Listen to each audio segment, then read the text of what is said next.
bilang ng mga job seekers sa Baguio at Benguet tumaas ayon sa Dole Cordillera. Ang buong ulat kunin naman natin sa aming kasama si Jonathan Llanes ng PTV Baguio. Jonathan?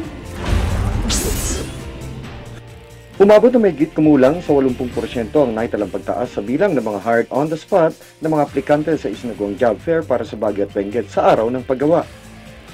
Batay sa pinakuling talaan ng Department of Labor and Employment sa Cordillera, umabot sa 7,156 ang kabuuang bilang ng mga registrants na kung saan 868 ang hired on the spot para sa local at overseas employment. 2,186 ang naitalang qualified applicants para sa local employment habang 497 ang sumailalim sa overseas employment. Kaugnay nito, nagsagawa ng kukulang hakbang ang nasabing ahensya ng pamahalaan upang maresolba ang suliranin sa job mismatch bago pa man idaos ang simultaneous job fair sa buong bansa. Actually, yung job mismatch natin may solusyon na doon. Actually, yung partner agencies natin like yung CHED, TESDA, and Department of Employment, na solusyonan na natin. We are on the process of curing, no?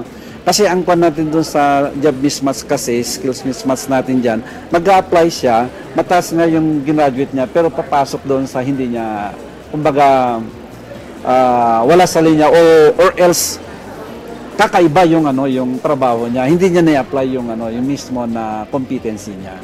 Patuloy pa rin nangunguna ang hanay ng business process outsourcing, hotel and restaurant services, tourism at agrikultura sa mga malalaking pangangailangan ng mga manggagawa.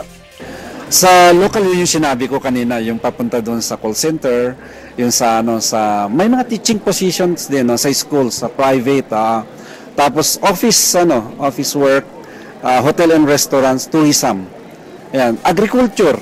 Yun ang actually marami kasi agriculture tayo. Mga technicians, farm technicians, mga yan. Sa overseas, of course nanguna pa rin yung yung nurses natin doon. Sa blue collar job, mga skilled workers, professionals and skilled workers. Yun ang priority ng government through the Department of Labor and Employment.